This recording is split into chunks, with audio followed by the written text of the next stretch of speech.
you were on sort of the leading edge of all of this in this cultural phenomenon back in 2016 when you disclosed on the House floor your status as a victim of sexual assault. In that moment, as you're walking off the floor, probably, you know, that was very momentous, no doubt, but did you have any sense that this was going to be the beginning, essentially, of this phenomenon where we see this accountability now being enforced through women telling their stories, as you did?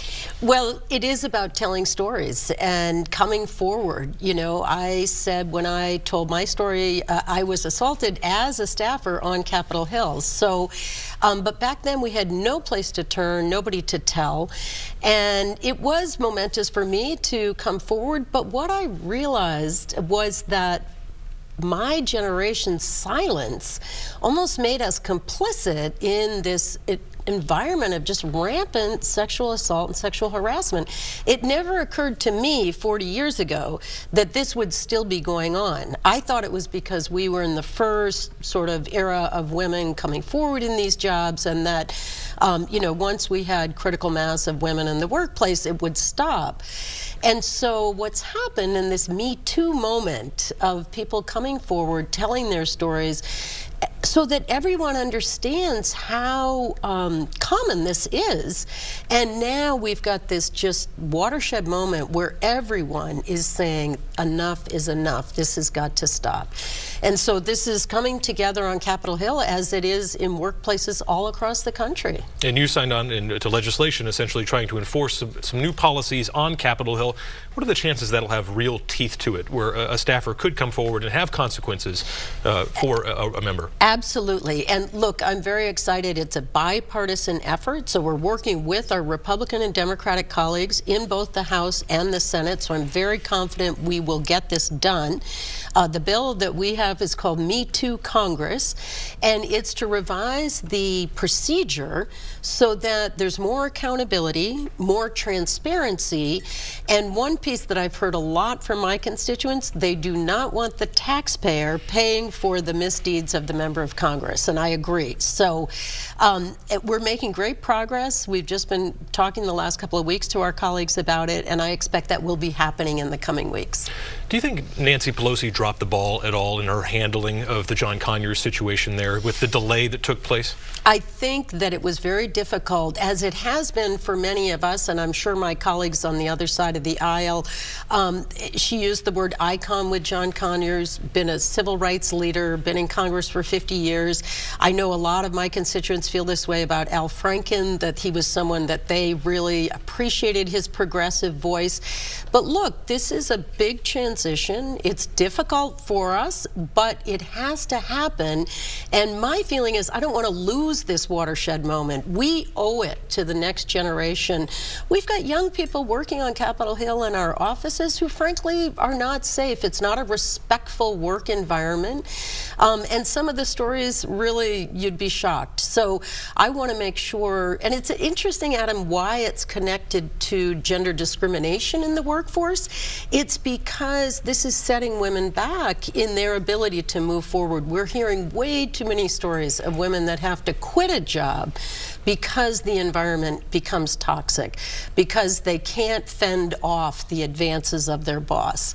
And it's just not appropriate. And it's not just in Congress, by the way. I want to make sure that I speak on behalf of the waitresses and the nurses and teachers and anyone all across this country, every workforce. I don't care if you're on a factory line or a construction crew. You deserve a respectful workplace, and that's what we're talking about. And right now, of course, on the policy side in your workplace, the tax bill is all the talk on Capitol Hill. As of the end of last week, where the discussion is still about which brackets are here, there's a lot to figure out in this. 429 pages deep, I say, and there's something on every page. And so let's just step back. The basic problem that I have with it, over 50% of the benefit goes to the top 1% of Americans. I just disagree with the premise, whoever set out to write this tax bill saying we're not selling enough yachts and let's blame graduate students or let's blame homeowners. So we've had an incredible outpouring from constituents all across my district. I've talked to the home builders, the realtors. They're very concerned about some of the impact of the bill. bill. You know, for example, property taxes in New Hampshire. We all bear the burden of property taxes. We don't want to pay twice. If you're paying to the local, you shouldn't have to pay, you know, pay your national federal income tax on that. But look, that's been limited. Your ability to deduct your property taxes is limited in this bill. I'm very concerned about charitable organizations in New Hampshire, that they will lose some of the wonderful, generous charitable contributions that have been coming their way. So I think that the Republicans are trying to thread the needle to get this passed. They can only afford to lose a couple of votes in the Senate. And what I wish we had done, Governor Sununu came out with a remark that he wished that the federal delegation had worked in a bipartisan way. I laid out my principles over a month ago in the New Hampshire Business Review. I wish we had come together in a bipartisan tax reform. I agree we need to lower corporate rates and keep us, make sure that we're competitive around the world. But I would not have given half the benefit of the package to the very wealthiest among us. I would have spread the benefits across middle-class people. And we saw the FCC take out net neutrality at the end of last week.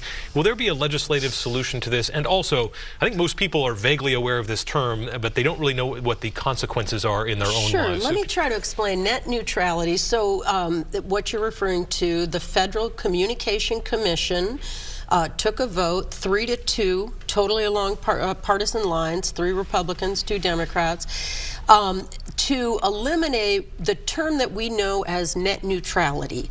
What net neutrality means, and if you think of our highways, it would be the type of highways that everyone can travel on. The internet, open access for everyone in the internet. Small businesses, individuals, large corporations have the same opportunity.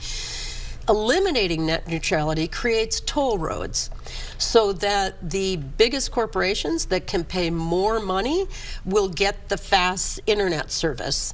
And the rest of us, the individuals, the small businesses that are going about our lives, we will have less access in terms of the speed and the quality of the signal. And I support this term net neutrality. I believe that the internet is it's an extraordinary vehicle to create opportunity and entrepreneurship for everyone. And I don't want it to be limited to just the wealthiest corporations. Let's circle back to the home front here. We're almost 6 months out now from that expose on the VA Medical Center in Manchester. Yes. Are you confident that the progress is being made for veterans care here at the VAMC? I was literally meeting with the chair of the task force yesterday, so I want to make sure that this process stays on track. I believe the interim director, Al Montoya, is really doing a good job listening to veterans. The feedback that I'm getting from veterans and staff is that he's implementing some of the changes that we all agree need to be made. One that's near and dear to my heart is a women's clinic. He's moving forward with that. I think Dr. Mayo Smith needs to step back from the process, and that has, everyone's agreed now he will step back. There will be sort of a Chinese wall. He won't be involved. And we've got to listen to the whistleblowers. They came forward for a reason. They've got some very good suggestions, and we've got to make sure that the implementation going forward provides the highest quality of care at the most timely possible way here in New Hampshire. I want veterans from New Hampshire to get their care in New Hampshire. Now, that may involve collaborations. The New Hampshire hospitals are stepping up to provide some really excellent quality of care. And so we've got to work together to come up with the best solution, and then let's all work together and support that and implement those changes. Is it problematic in your eyes that it took a media report to get something done here? And also, I mean, at a certain point, should we have not have heard this from either you or the delegation about some of these issues, you know, flies in an operating room, things like that? Sure, that's very fair. I will tell you, we were meeting with the whistleblowers, and they were telling us that we were not authorized to identify them or to bring this forward. We were trying to work with them through the channels that are set up in the VA in Washington. But at the end of the day, I actually said to them, if you want this to take on greater significance, I recommend that you go to the press. And as it happened, that all played out. Secretary Shulkin came up immediately, and we now have the attention of Washington. You know, there are VA hospitals all over the country with challenges every single day, and part of this is to make sure that our VA hospital in Manchester is front and center in the minds of the leadership of the VA. We have that now. We have their attention. Let's get the resources that we need. Let's get the capital improvements that we need, and let's provide and continue to fight for our veterans every day. And as we wrap up here, the continuing resolution to fund the government expires December 22nd.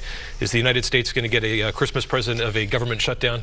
I certainly hope not, and I don't believe it will happen. I will say we were supposed to be home for the holidays ourselves, and I'll be going back to Washington on Monday. We'll be working all next week, bringing together the budget, making sure that we fund the children's health insurance. I'm very concerned about that. 9 million children, including many here in New Hampshire.